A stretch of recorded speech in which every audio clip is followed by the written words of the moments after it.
At the current oil prices in Kenya, taxes and levies constitute half of what Kenyans pay at the pump. You can imagine that. When you are spending 170 shillings per litre, half of that goes into taxes and levies. That in cost is below 50% of what we pay. And it is that taxes and levies that has gotten an increase when the global oil prices were falling. So I want to demand and at the same time request the leadership of this country. You must stop all the meetings, your political meetings that are happening now. Gather and find a solution to the imminent supply chain disruptions in fuel in Kenya and the imminent price disruptions in Kenya. And I want to say this without batting of an eye, that Kenyans are not going to accept any story around Iran if we still have VAT capped at 16% of fuel, and if we still have the 7 shillings being collected by government. The remedial measure that the government must do immediately without waiting is that the same way they added the 7 shillings of fuel levy through a gazette notice, now a time has come for them to reciprocate to Kenyans. Kenyans have been paying this additional VAT for the last 3 years. Kenyans have been paying the additional fuel levy for the last many months when the global oil prices were falling. Now that there is a reversal of that, it is now on the side of government to also reciprocate by cutting VAT from the current 16% to even 0, and also thinking about how to denounce and rescind the 7 shillings fuel levy that was added in the year 2024. That has to happen. And because many times we talk to these guys in government and they think that we are only talking to criticize, I want to tell them that the best advice they have had in this quarter of the year is this one. And the sooner they do it, the better.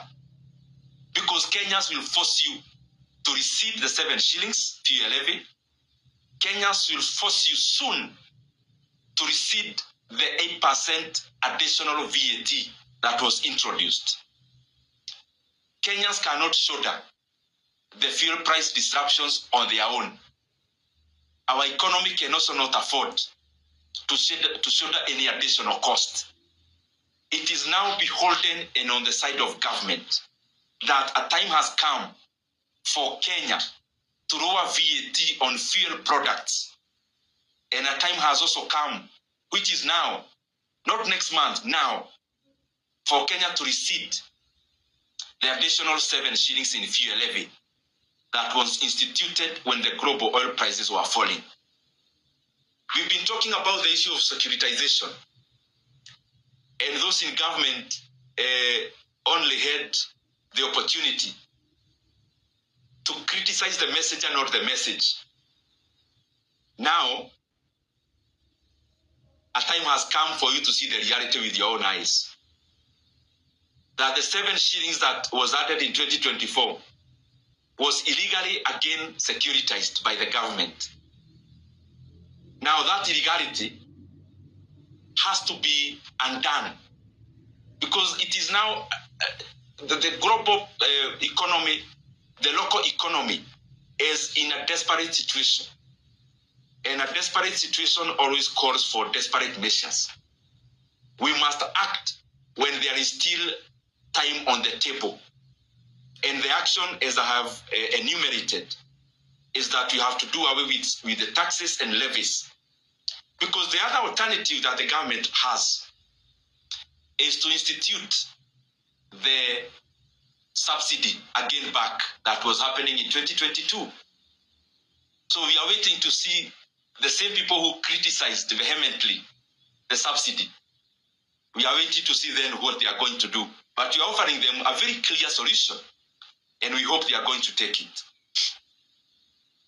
Those in government are also on record in 2022 claiming that the oil industry in Kenya is full of cartels, because they were questioning then how fuel is higher in Uganda, is lower.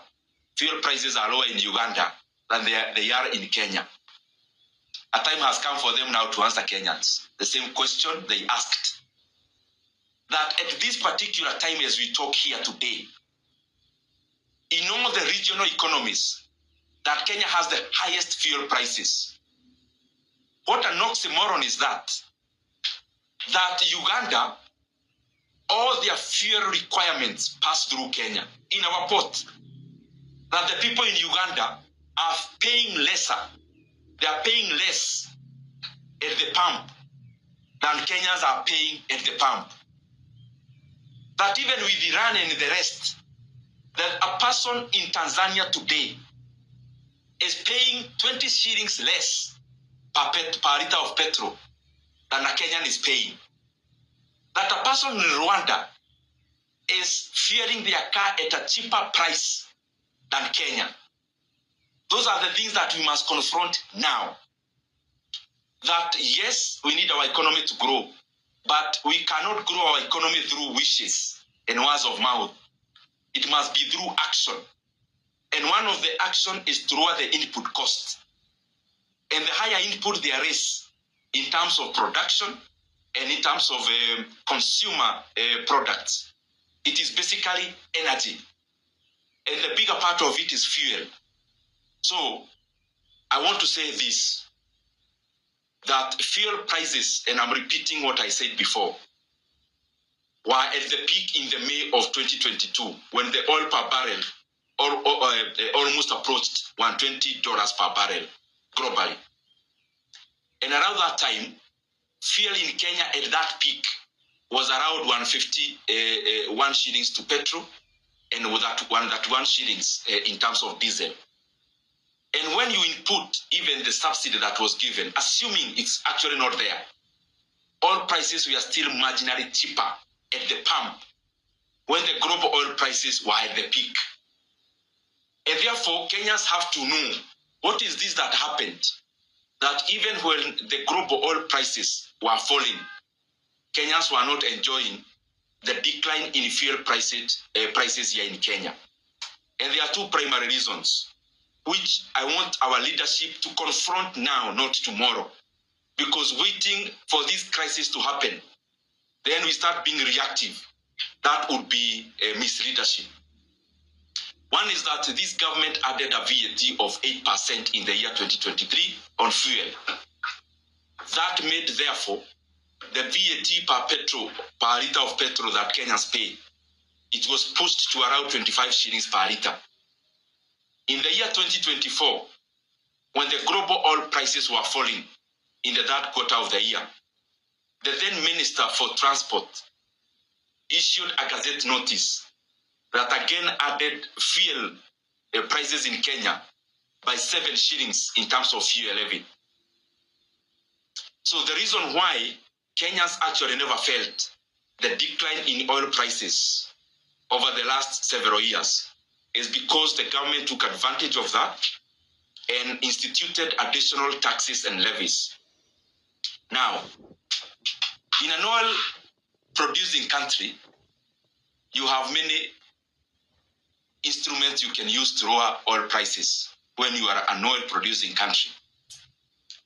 When you are an oil-producing economy, there is only one element you can use, actually only two, you can use to ameliorate the matter. And one is dealing with the forex exchange rate, because most of the fuel is imported and paid through dollar. Even in Kenya, what you hear G2G, them saying they are paying through Kenya shillings. After 6 months, you still have to pay dollars. The long and short of it is that we expect nothing less than the government calling themselves to order, stopping those gratuitous, ego-soothing meetings they are doing, and realize that Kenya is facing a crisis. And it's not the work of Kenyans to wake our leaders from slumberland of wishes. They ought to know better. Like come, serious meetings needs to happen. They need to write a bill as they did in 2023 when they were adding 8%. They need to do one urgently to cut VAT on fuel. And the minister in charge of transport needs to issue a gazette notice receding the additional 7 shillings that was added on fuel levy in 2024. And additionally, the greedy banks that participated in this illegal securitization, a time has come for them to pay for their greed. They must give a moratorium in terms of the 7 shillings that they are now purportedly collecting, which is 32 billion a year. A time has come for them to now book that money into their non-performing loans, because it will be a non-performing loan soon. It was illegal to securitize. The banks knew it is illegal. It was illegal. But because of their greed, they went ahead to play the tune and to dance on the tunes. Everything that is profitable has also a pitfall of the current situation we are having today. So the same banks that celebrated in this illegal act of securitization, it is now time for them to pay for their greed. Very lastly, it is now an opportune time for Kenya to know this animal called G2G, what it is about. Because many colors are painted on this monster. But the monster called G2G is just a cabal of patronage. And I want you to do your homework. Even Kenyans, please check the changes that even happened to the companies that deal with G2G. And you realize it is all politics. After the reorganization of this government, what was shared was not just positions. It was also spoils.